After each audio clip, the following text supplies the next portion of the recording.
Welcome back, fans of all things Disney. Today's video is going to be one that was requested by a few different subscribers to the channel, as well as some of my personal shopping customers. There have been a lot of questions about not only how did I get started in pin trading and pin collecting, but also what are some tips or tricks that I might have that I've learned along the way to be able to help you to get started with your pin trading and or pin collecting. So I thought I would go ahead and I would put all of those things together into one video for you. I am sure that I'm going to be leaving some content out, so if I do leave anything out and you had questions, please feel free to go ahead and put those questions right in the comments section. Before I jump into the video, just a quick reminder about the April giveaway. Every single month here at the channel, I will give away a box of mystery goodies that is customized to the winner, and all you have to do to enter is become a subscriber. So just hit that subscribe button. New subscribers in the month of April will get 3 additional entries into the drawing. Existing subscribers, you always have one as our thanks to you. And then you get additional entries for every single video that you comment on that we've uploaded over the course of the month. So come along with us on our crazy Disney journey and hit that subscribe button. Now, before I go ahead and get into kind of the nuts and bolts of what pin trading is and what pin collecting is, just a kind of a precursor statement.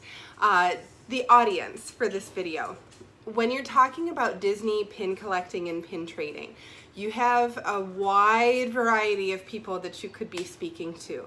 There are some people that are in the realm of dropping thousands of dollars on specific pins that they are collecting.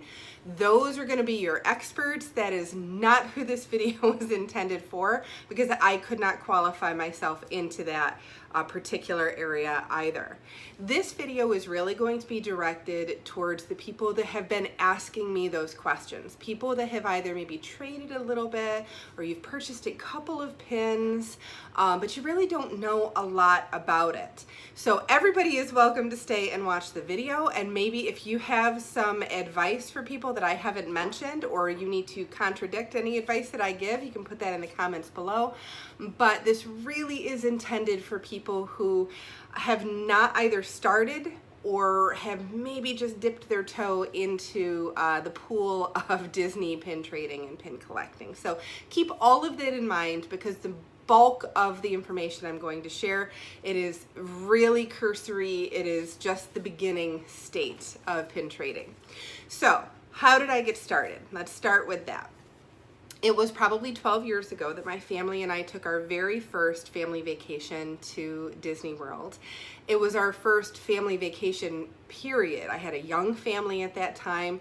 My son, I want to say, was about 6 or 7 years old, and my daughter was right about 3 years old. So we had a very young family. We weren't making a ton of money, so there really wasn't a lot in the budget for vacations. So lots of camping and things like that, and that absolutely is a nice family vacation. But as far as going to a resort or going out of the country or things like that, it just wasn't in the cards for us at the time. So when we finally decided that we wanted to go to Disney World, and we had saved and saved and saved for years to be able to go, we figured it was going to be a one and done, and we would just kind of splurge while we were there, a big lifetime event, and then maybe if we went back it would be 10 years down the road. Fast forward 12 years now, I can't even count how many times I have been to Disney, especially since we've moved to Florida. It is my place of zen. I know that sounds ridiculous, but when I'm super stressed out and I just need something to calm me, I like to go to the Disney parks, do some pin trading, walk around, maybe get a Dole Whip, maybe do a couple of rides, things like that.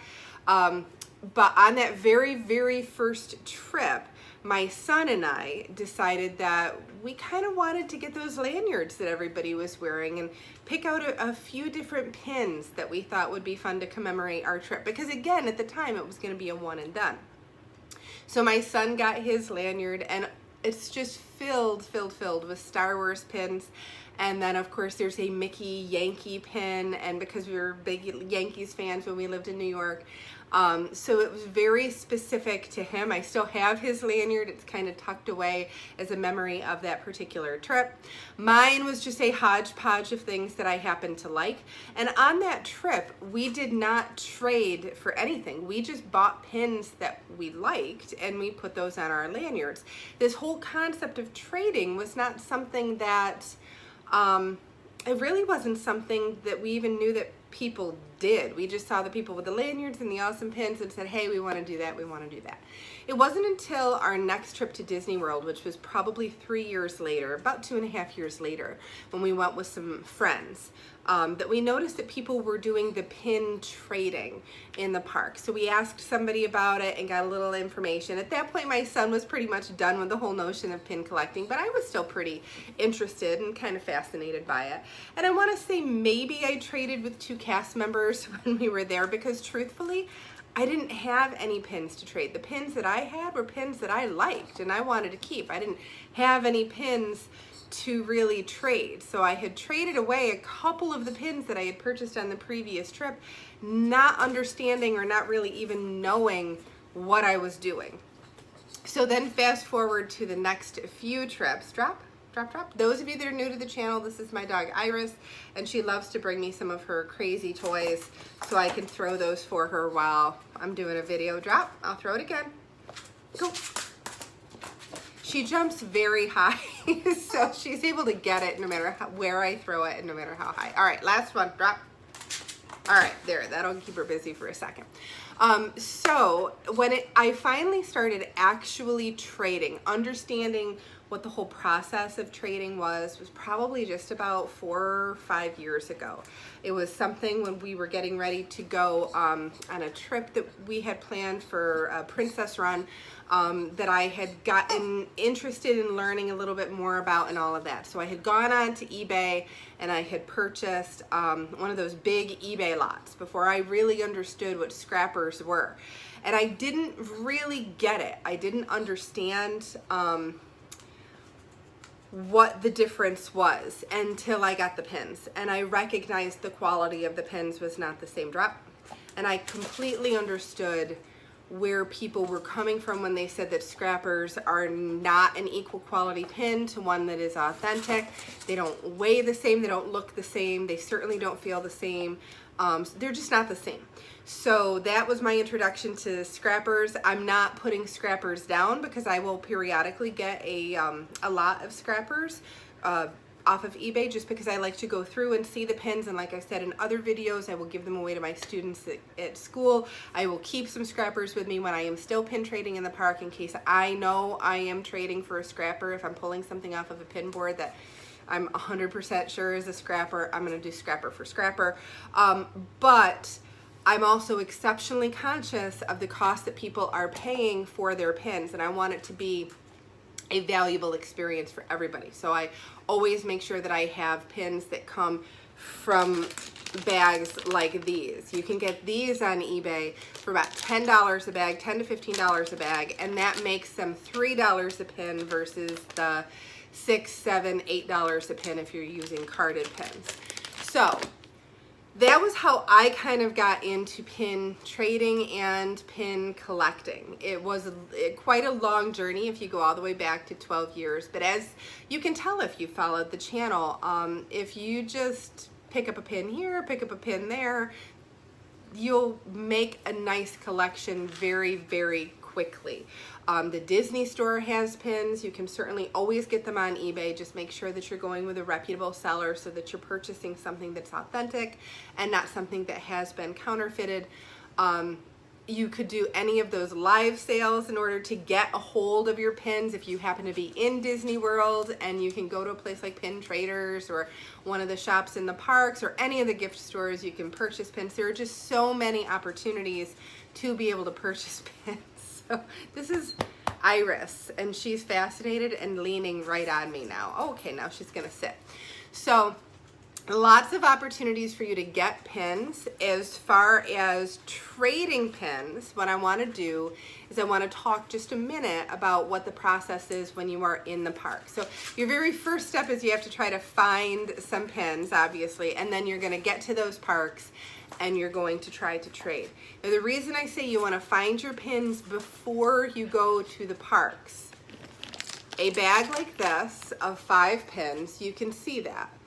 That is a $30 bag of pins. I think it's $28. They have now raised the price for these mystery packs up to $30 when you're in the parks. But $28 for a bag of pins like that if you wait and you buy them at the park. Now, if you really, really want to collect some of those, there's nothing wrong with that. But if you're buying them just to trade, go on to eBay, make sure that they are the sealed packages like this, then you know that they are authentic. You can pick them up for anywhere from $10 to $15 to $17 a bag. It makes the cost per pin much, much more affordable. And if you go on your trip with these already in hand, the purchase price is already done. Now you can just trade for pins that you're interested in, that you want. You have absolutely no money, more money that you are spending. You're just trading the pins that you already have gotten for pins that you might happen to want.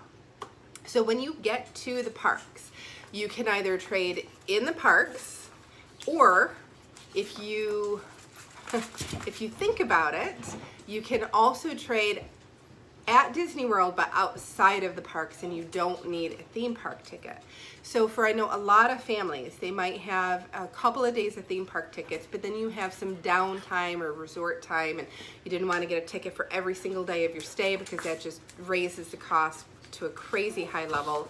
But pin trading can occur outside of the parks but still on Disney World property. So we're going to talk about in-park trading first. When you're going to trade, you can trade with your cast members because they will either wear a lanyard or they'll have like a little pouch on their side that'll have pins available to trade. You can trade off of pin boards, which a lot of locations at the resorts and in the parks have. Not every location, so you would just want to ask, you would go up and you would ask, is there a pin board nearby? And then you could, if you see a pin that you like, you could take one and then you replace it with one. And the rule of thumb is when you're trading with a cast member or off of a pin board, you can do 2 pins per cast member, 2 pins per board. So, a few months ago, one of the last times that I was pin trading, I happened to be at the Polynesian, and I was in one of the gift shops where they had a pin board and they had a couple of pins on there that I really wanted, and of course the cast member that was showing me had pins on her lanyard that I really wanted. So I did 2 on the pin board and I did 2 with the cast member. So one stop I was able to trade for 4 new pins just in that one location.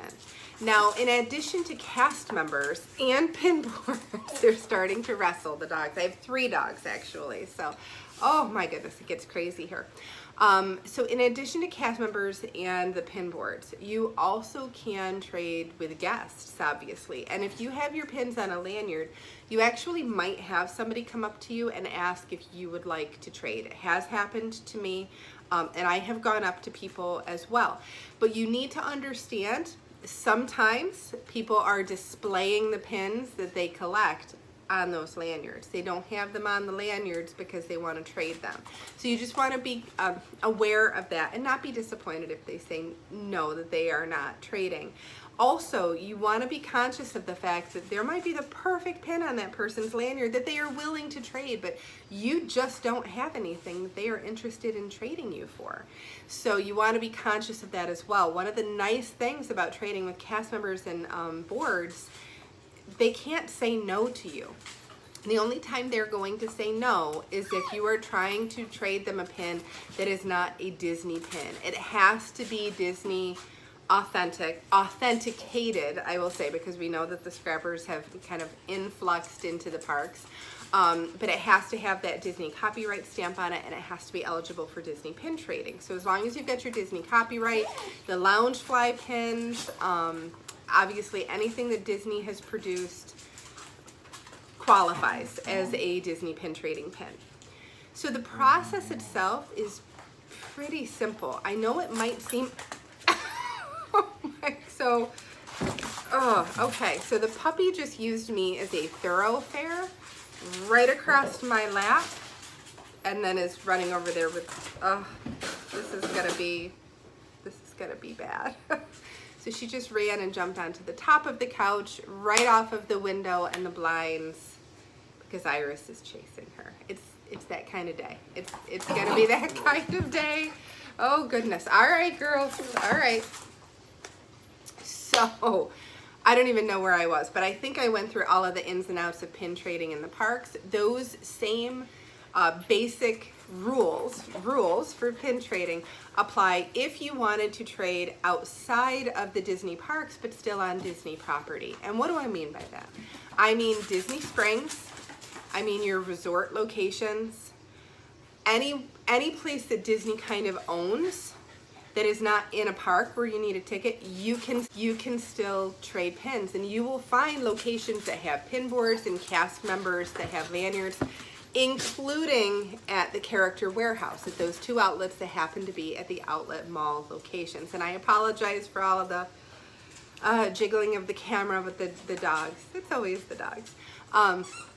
So if you have a down day, if you didn't have a park ticket, if you're just trying to save a little money, or if you just decide, you know, we couldn't get to the parks this trip, but I still want to do some Disney pin collecting and I have 2 hours to kill, you know, go hit the monorail loop. Jump on the monorail at the Transportation Ticket Center. Okay, so if you don't have a park ticket and you're just looking for places to go, kill a couple of hours while you were on your trip, or you just needed something fun to do, just pick a location. Could be resorts, it could be Disney Springs locations. I'll tell you, Disney Springs is awesome for pin trading, and so are the resorts. Your transportation people often will have pins to trade as well, and often people don't think of them as being willing to trade pins with them, so their lanyards don't get picked over quite as much. And then if you check for a pin board at the bus stop at Disney Springs, they will often have some awesome pins on that board as well. So just little things that you want to gear yourself up for, keeping an eagle eye to try to find places where you can trade pins. One other thing that I've discovered as I have been interested in doing a lot more pin trading is that really, if you go to check out Disney pin events, there are so many pin events around the country. I didn't even realize it, but there were some in New York City. There are some all over the country.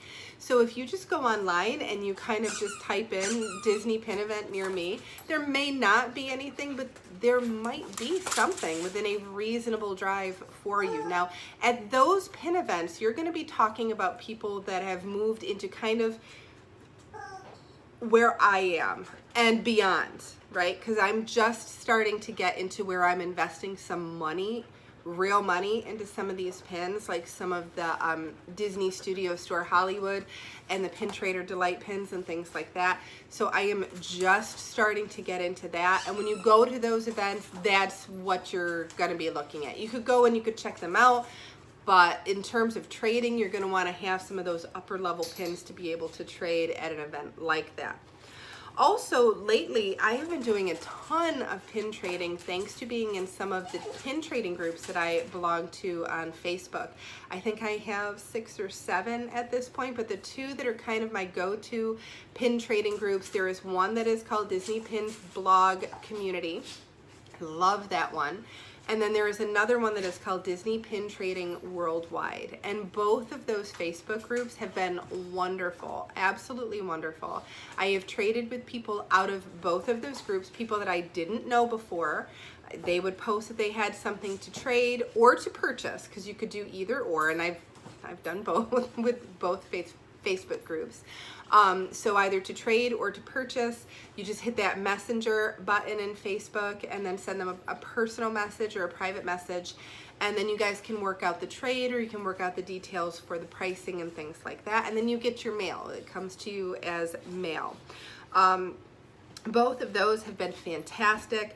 Another thing to kind of keep in mind, I know you've heard me talk about this quite a bit, but when you're talking about purchasing pins, in addition to those Facebook groups that I just mentioned as an opportunity to purchase pins or to kind of get some decent pins, the puppy was about to run through again.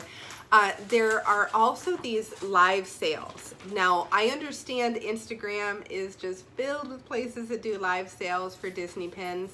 I do not have an Instagram. I have never figured it out. I might have my daughter show me just for specifically this, but I'm a Facebook person. I'm that kind of an old fogey person that just, you know, Facebook's fine, Facebook's fine. So right now, the live sales I have been participating in on Facebook have really been wonderful. I was actually in 3 different live Facebook sales last night, and I purchased some really awesome pins in 2 of them. I'm very excited to get some of those pins. And in those live sales, you can get some of those Disney Studio Store Hollywood pins, and then you can also get the Pin Trader Delights, and you can get limited edition pins and things like that. So those might be things for you to check out just to familiarize yourself with the wide variety of pins that happen to be out there. I'm just checking my list to see if I went over everything. So in addition to all of that, with the purchasing and the trading and everything, you're going to hear a whole bunch of abbreviations and jargon, lingo, and things like that. But because, like I said at the onset, this video is really intended for people who are novices. So the basic jargon that you kind of just need to kind of keep in mind for yourself. When you're talking about the different types of pins, there are rack pins. Those are going to be the pins that you see sold on racks on those little cards. Those were the ones that I started off with, that I collected to start off. Those are not great traders because of the price of those. Those do not make great traders because of the price of those pins, but they make great pins to collect, especially if you find ones that that you just really love. Now, with those pins, you're talking open edition, so they're going to cost a little bit less because they're open edition. They're going to just keep making them until they decide they want to change them out.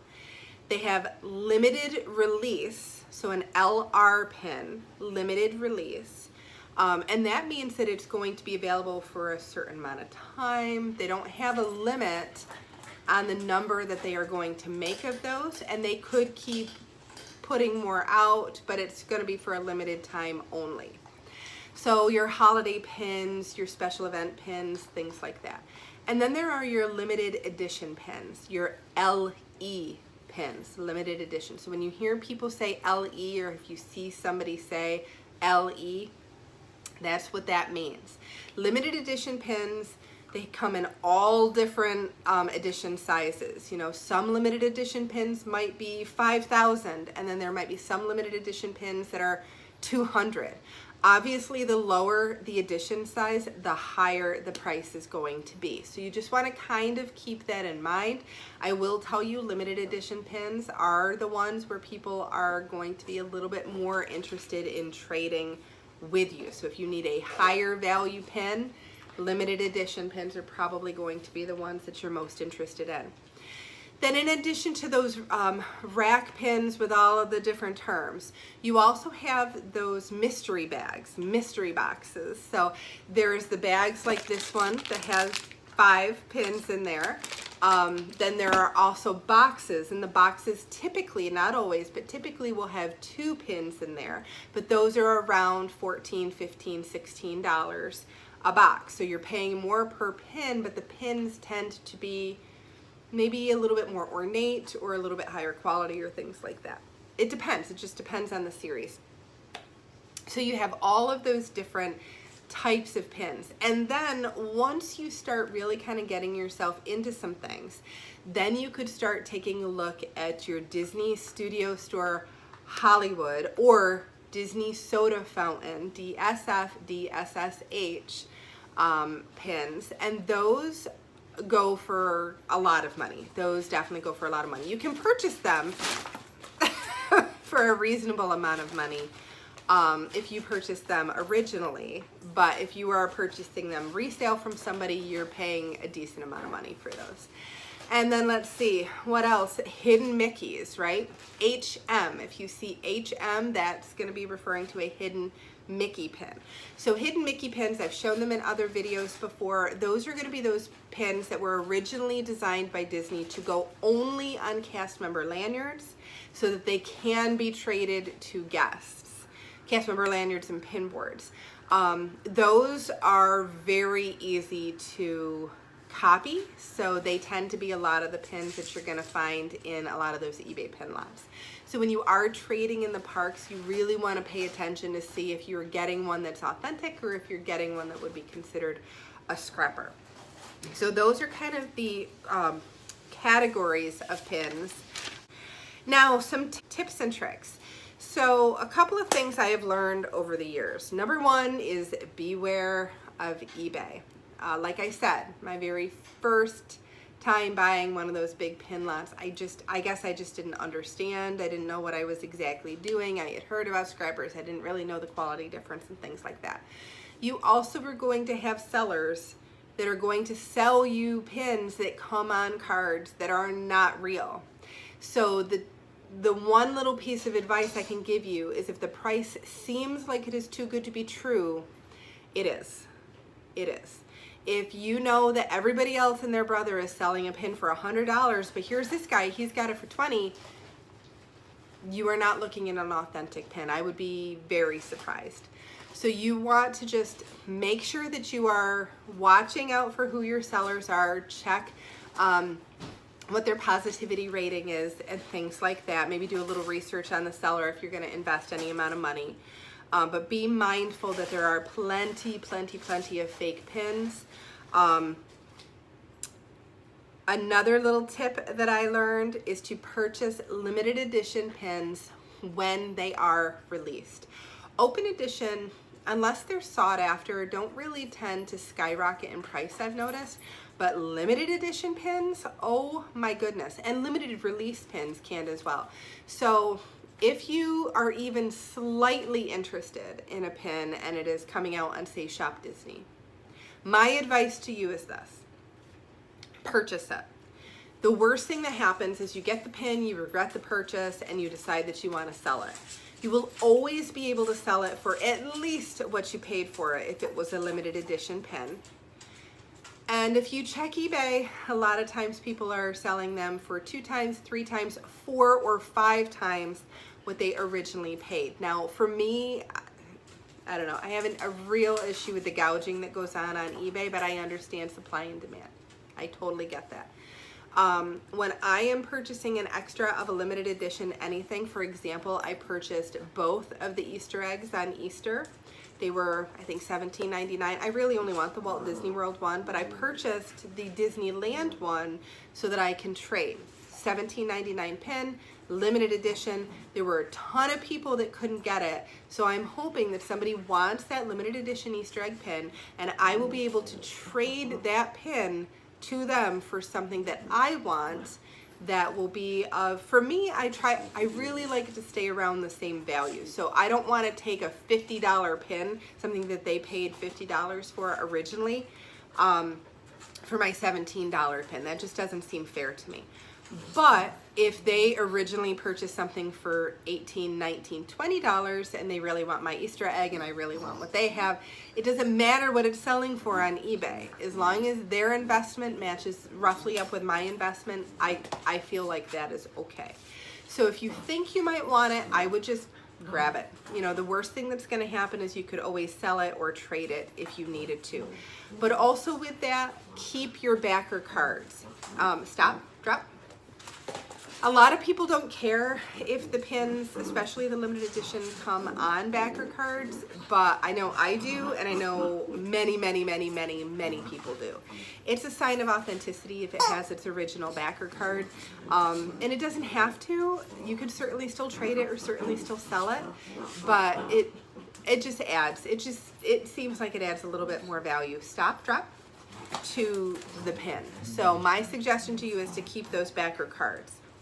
And then the last little tip that I have is to do your research. Absolutely do your research. So if you know that you want to participate in your very first live sale, you don't even know what you're looking for yet, but you know you want to participate in a live sale, You want to know that what you are purchasing and the price that they're putting it on the board for, that it is worth that. So for example, the other day I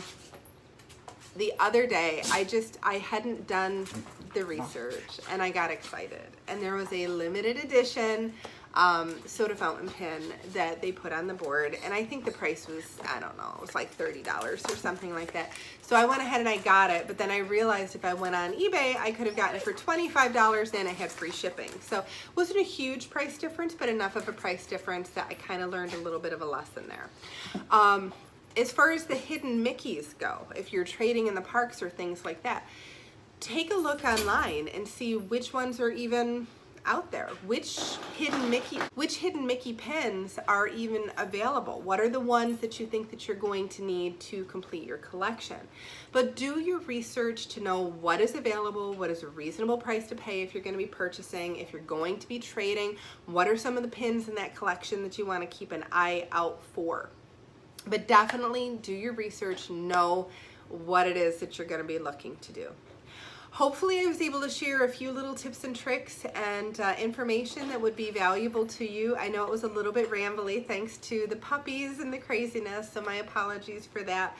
But if you have any questions, if you have any comments or other pieces of advice that you'd like to share with some of the people that are going to be watching this video, please put those in the comment section below so that we all can kind of work together to develop a little bit of a pin community here. My channel has certainly, while we have been on a little bit of lockdown, has gravitated away from the personal shopping into the pin collecting, and it has been so much fun to share all of this with you. So let's build up some pin community and answer each other's questions. Just last reminder on the April giveaway, make sure you hit that subscribe button. Hopefully you enjoyed the content, and until our next video, bye-bye.